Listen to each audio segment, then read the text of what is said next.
By mid-2025, China didn't need to make declarations or threats. Just a 10% tariff, a quiet pivot, and suddenly, the United States lost the world's biggest oil customer. No war, no failed negotiations, just a world silently moving on, no longer needing America to come along. As the export terminals in Texas fell quiet and energy contracts started being signed in yuan, the question was no longer who left the negotiating table first, but rather, how has the world gotten used to living without the U.S., cutting itself off from the money? On an otherwise unremarkable morning in February 2025, the global oil market subtly trembled. There was no shocking event, no major statement from Beijing, no breaking news flashing across Wall Street tickers. But those working at the oil export ports in Corpus Christi and Houston knew something had changed. The phones stopped ringing. Regular contracts from China, usually arriving as predictably as the tides, suddenly vanished. And from there, a chain of silence began, stretching long enough to become the new reality. That reality was, China had stopped importing crude oil from the United States. No warning, no explanation. Just a 10% tariff, small enough to go unnoticed unless looked at closely, but enough to end the entire flow of oil from the U.S. to China. A quiet decision, but with the impact of an economic missile launched in silence. What's most frightening here isn't the number. 160,000 barrels of crude oil per day isn't a death blow to the U.S. economy. The fear lies in how it happened, silently, effectively, without reaction, and without saying goodbye.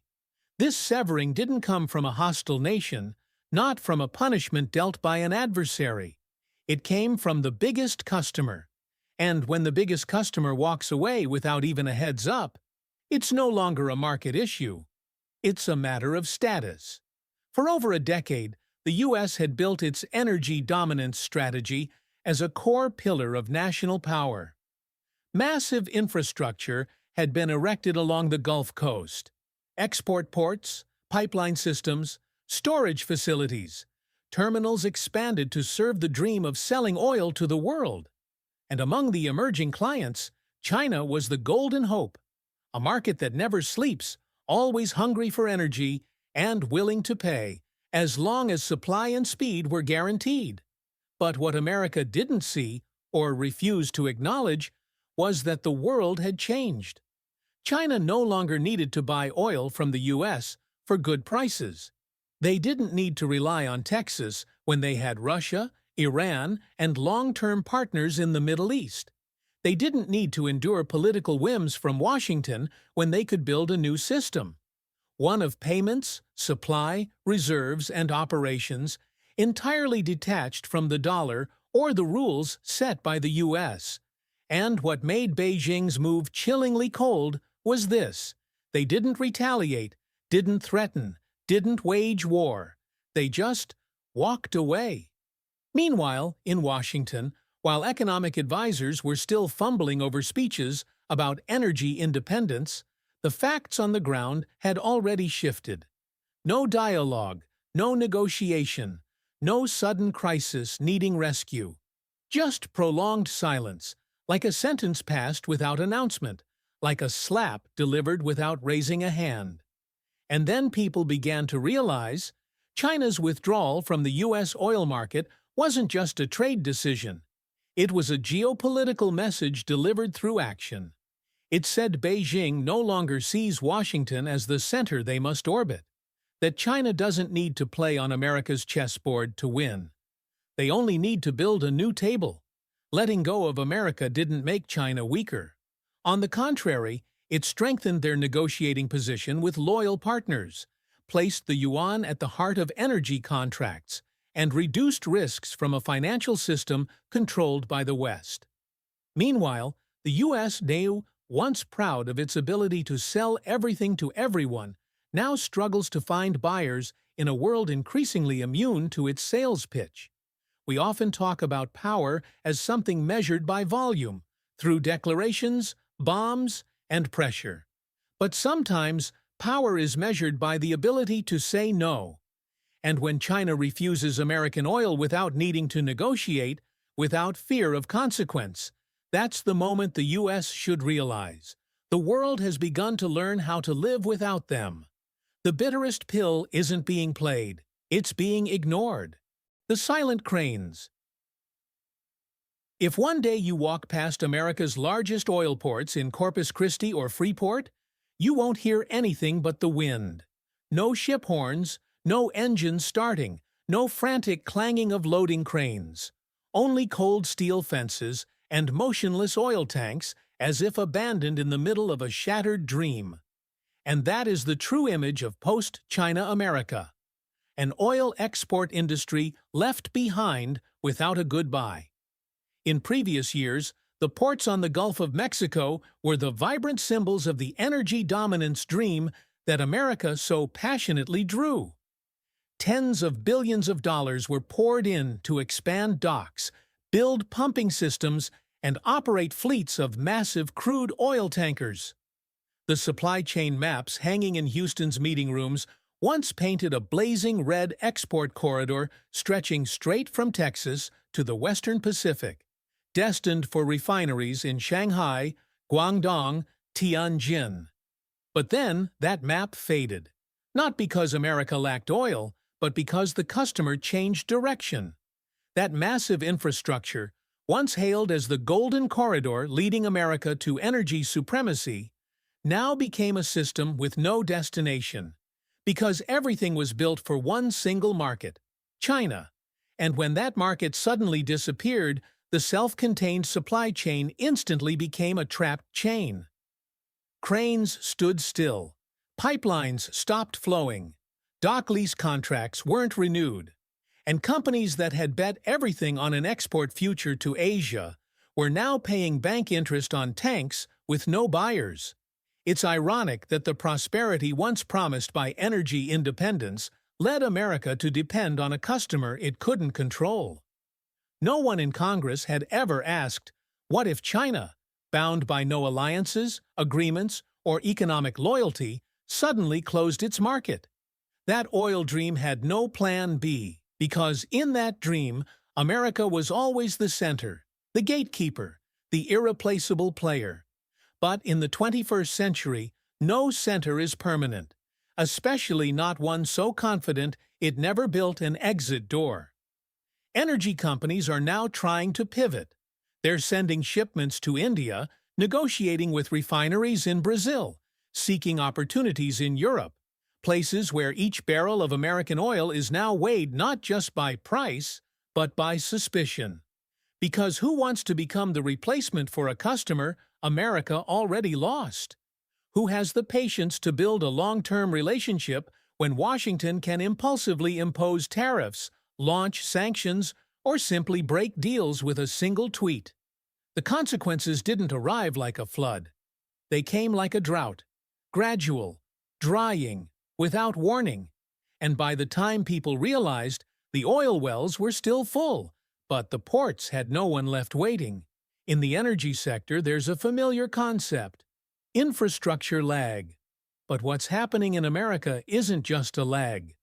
It's a system outdated the moment it was completed. A network built on the assumption that the world would not change. And if it did, that America would always retain the power to bargain. But what the American energy industry didn't account for was this: when the world no longer needs to bargain with America, they will choose not to play, rather than negotiate. And that's what China did. No table flipping, no scrambling for seats, just quietly leaving the room, leaving America sitting there with project files, growth reports, and a wall full of outdated shipping maps. In politics, silence is sometimes the strongest declaration. And in trade, nothing is more frightening than a customer who once spent billions, now disappearing without a trace. The cranes in Texas are standing still not because there's no oil, but because there's no trust. The ports aren't empty because the market collapsed, but because the market chose a different route, one that doesn't pass through America. And the cruelest part is, no one said goodbye. No rejection letter, no warning. Just one day, people stopped knocking. America's energy supremacy dream didn't end with a bang. It ended with an absence, when the currency was quietly pushed aside. For a long time, Americans believed that oil meant power, and the dollar was the only language of that power. But in the summer of 2025, something unprecedented in the global oil order began quietly taking place. Millions of barrels of oil per day were being traded without touching the U.S. dollar. No U.S. banks involved, no pricing based on American benchmarks, and no approval from Washington needed. China, with alarming speed and silence, had completed the process of cutting the dollar out of its own energy supply chain. This is not just an accounting story, not just a matter of switching payment units from USD to yuan. This is a geopolitical surgery, a precise cut into the deepest artery of American power, the global monetary system. Because for decades, Washington's true strength hasn't been in guns or bombs, but in its control over payment cycles, the SWIFT system, banking chains, and financial institutions that every country, friend or foe, was forced to pass through.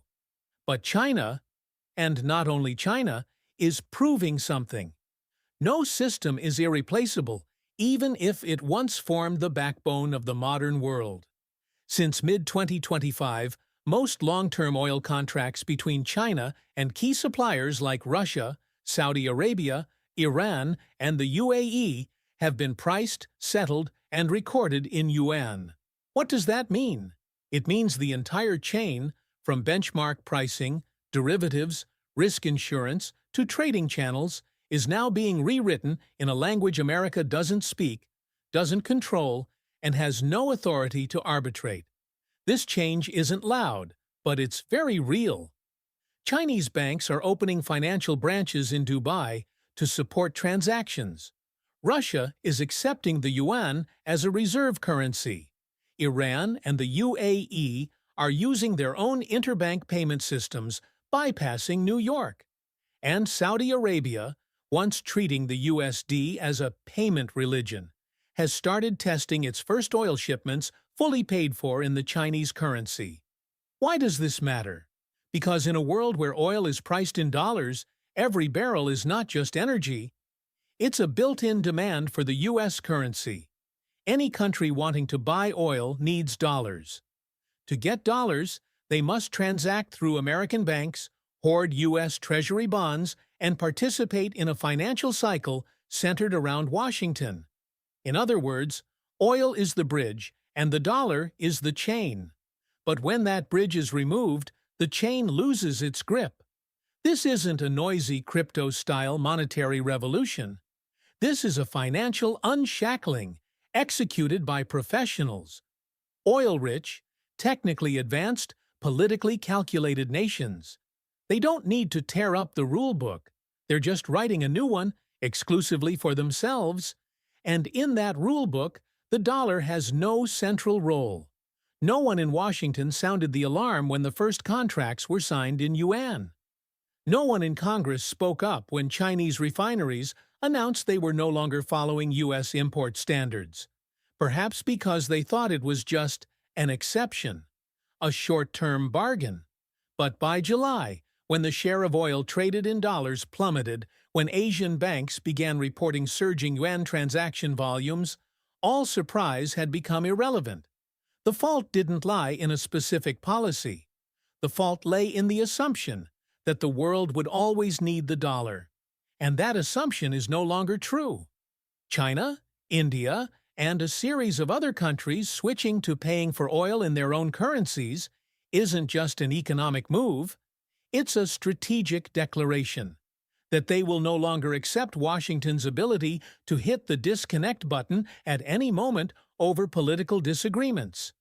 Removing the dollar from energy contracts is the world's way of protecting itself from a weapon America once wielded so effectively: financial sanctions. And that's how the U.S., despite having oil ships, ports, and technology, is being pushed aside on the very playing field it designed. When energy contracts no longer pass through New York, when the dollar is no longer the sole gateway to oil, American power doesn't vanish with a bang. It erodes piece by piece, transaction by transaction, day by day, in a silence no one bothers to explain. And that's the most frightening part. When the world no longer needs America's permission to do business with each other, the day America was no longer the center. If past decades were times when the world followed every frown of the Federal Reserve, every statement from the White House, or every tweet from a U.S. president, then 2025 has quietly witnessed a shift in roles. There was no earth-shattering collapse, no financial catastrophe or global war.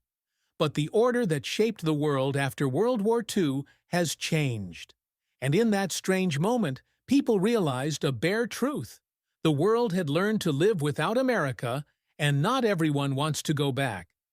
When China reduced oil imports from the U.S. and turned to partners like Russia, Iran, and Saudi Arabia, those willing to transact in yuan, it wasn't just America's export revenue that was affected. It was an entire power ecosystem being disrupted. Oil deals denominated in USD, the symbol of the petrodollar, had once been an irreplaceable pillar of the global financial system. Now that pillar is shaking, not from sledgehammers, but from the silence of new handshakes, and then, like a domino effect, the shift in gravity continued to spread. Regional trade agreements began to be drafted no longer by default in English. Central banks in Asia and Africa began allocating more reserves to the euro, the yuan, and physical gold. When a series of countries announced they would experiment with independent payment systems to avoid dependence on SWIFT, long controlled by the West, it was no longer a technical transition, but a spiritual revolution. They no longer wanted to be forced to go through America to do business with the world. At major economic summits, U.S. representatives still give speeches. Applause still follows. Bilateral meetings still happen on the sidelines. But whereas before, all eyes turned to Washington for guidance, now people just listen to see what America is trying to catch up with. The role of a leader, once assumed, is now something America must campaign for, persuade, and sometimes pay a price to retain. Even in technology, once considered America's permanent stronghold, the balance has begun to tip. When AI startups in Singapore, Tel Aviv, or Seoul raise funds in euros and list on the Shanghai Stock Exchange without needing to go through NASDAQ, the tech world seems to have found a new axis to orbit. Silicon Valley remains a symbol, but it is no longer the only one. The irony is that in the midst of all this, America still doesn't truly believe it has drifted from the center. Congressional debates still revolve around the debt ceiling. Presidential candidates still cling to slogans about making America great again, as if the world still revolves around them. But reality has moved beyond national borders. A Canadian diplomat once said, "America didn't leave. They just don't see that everyone else has moved on." That is the tragic image of a superpower falling behind, not because someone pushed them down, but because they stood still while the rest of the world kept walking.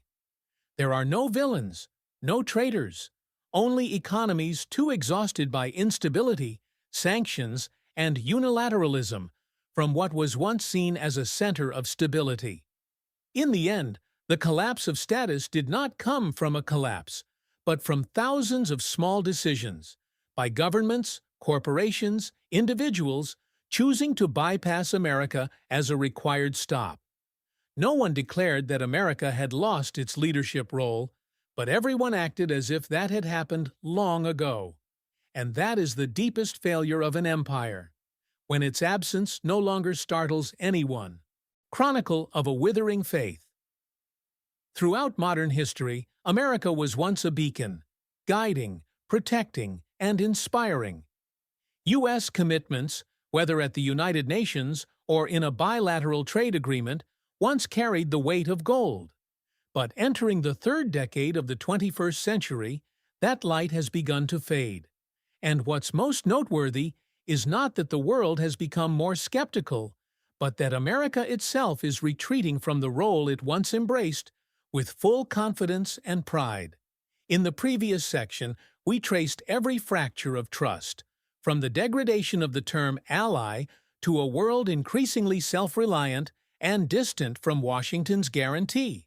But to fully understand the depth of the current crisis, we must look closer at the rotting core, the internal state of America.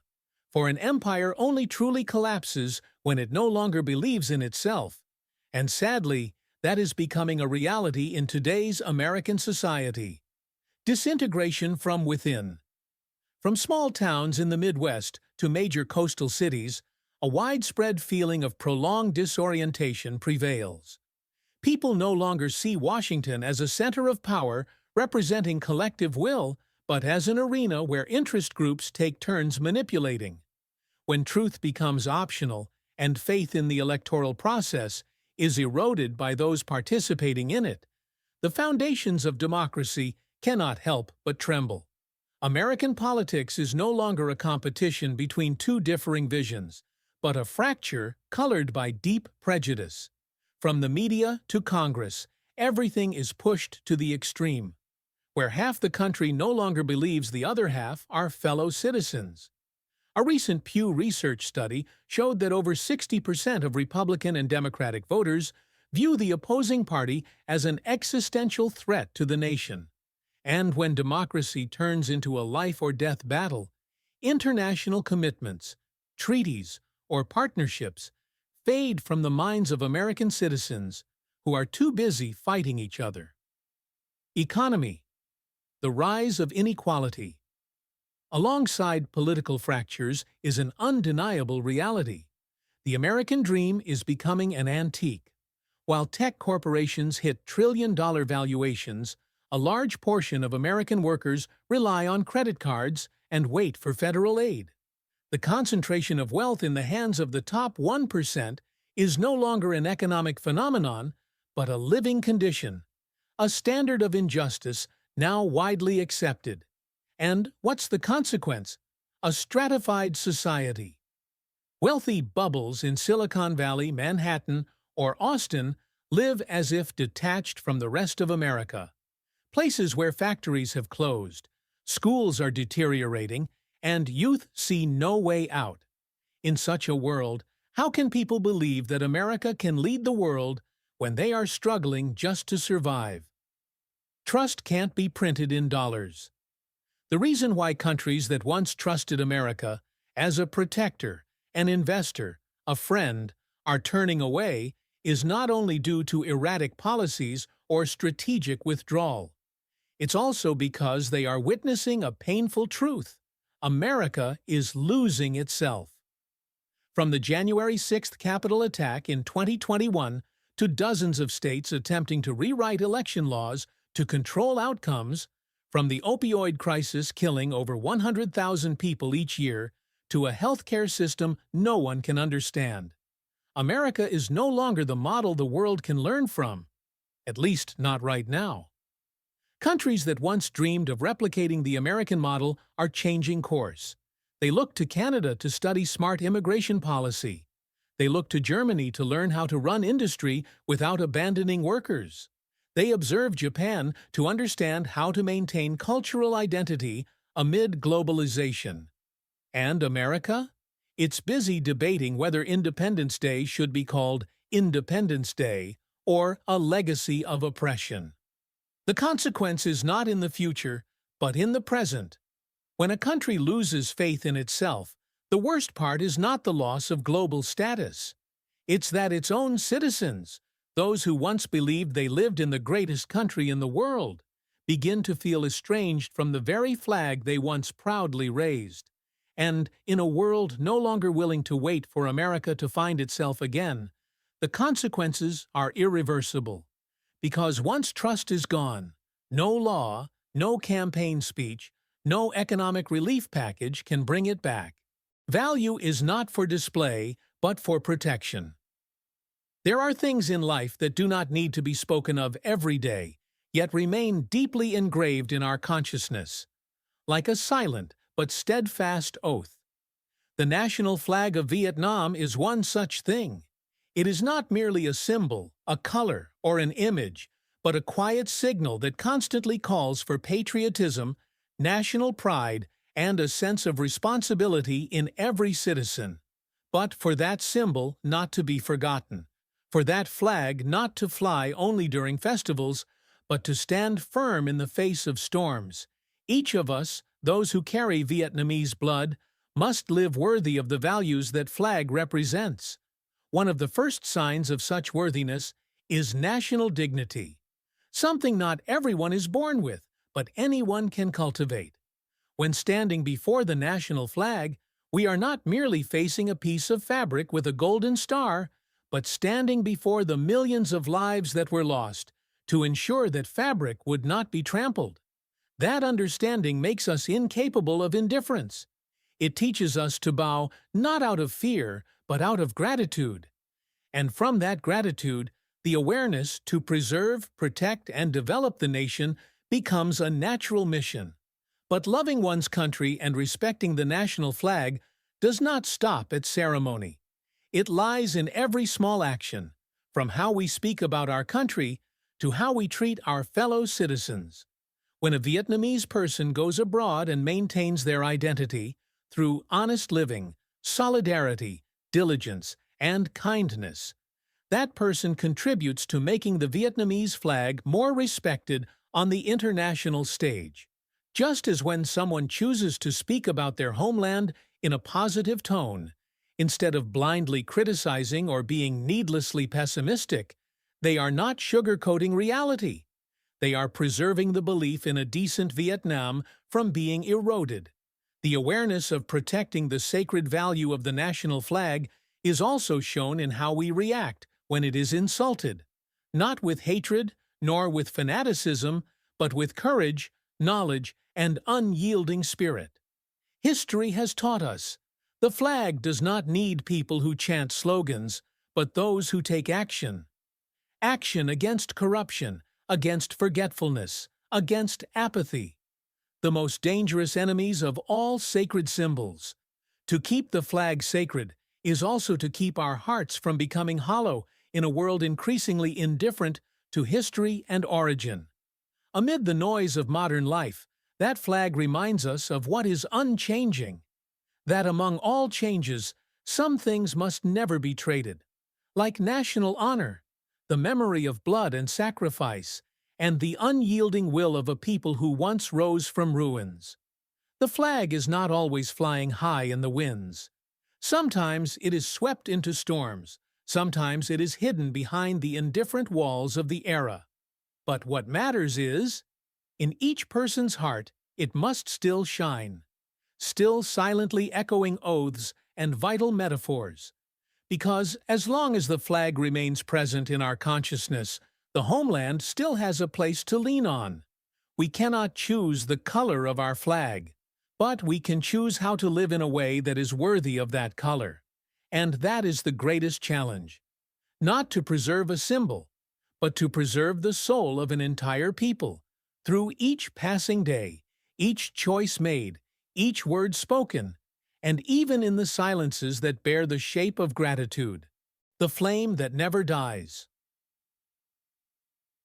If patriotism is a hidden stream flowing within every person, then the national flag is the source peak, the place where those currents converge, awaken, and ignite into action. After all the hardships, the trials, the lessons of history, from the flames of war to the building of peace, from tragic losses to moments of proud triumph, the red flag with a yellow star remains the irreplaceable symbol of national pride. And here, in this final part, we realize the national flag is not just memory, it is the future. That flag, when held high in the hand of a first-grade child from a remote highland village, still keeps the same brilliance as when it was planted in the heart of Dien Bien long ago. That flag, when carried by young athletes entering the Olympics, still burns with an irreplaceable energy. Like a silent vow, I'm not just competing for myself, I'm competing for the place I belong to. And that flag, in the eyes of overseas Vietnamese, remains the final anchor of memory, the place the heart returns to throughout years of living on foreign soil.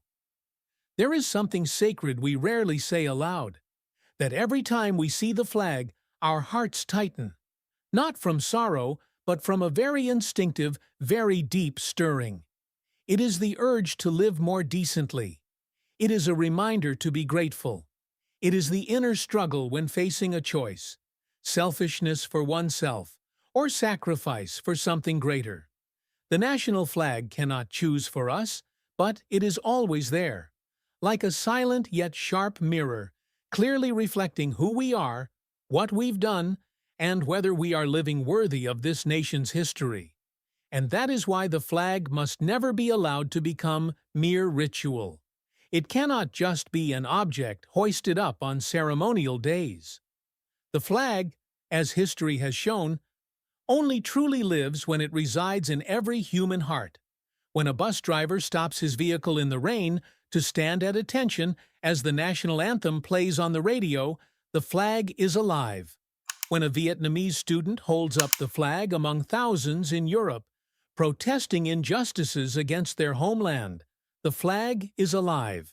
And when a child clutches a flag and scribbles it onto a blank page on the first day of school, that too is when the seed of patriotism begins to sprout.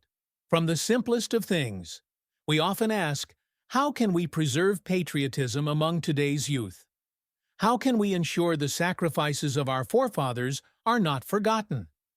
The answer is not found in textbooks, nor solely in grand national holidays. The answer, strangely enough, lies in the flag. Because if each person bows their head before the flag with true reverence, that is enough. Because if a child is taught that the red is blood, is courage, that the yellow star is the people themselves, then in their heart, patriotism will be founded upon an unshakable base. And so, in the continuous flow of our country, from rural to urban, from lowlands to highlands, from present to future, the national flag will keep flying. Not just on top of government buildings, but in the hearts of ordinary people. Not just in stadiums or grand halls, but in early morning markets, in the clatter of motorbike wheels, in the laughter of children. Because some flames, no matter how strong the wind, can never be extinguished. And that flag is precisely such a flame. The flame of a people who have never surrendered.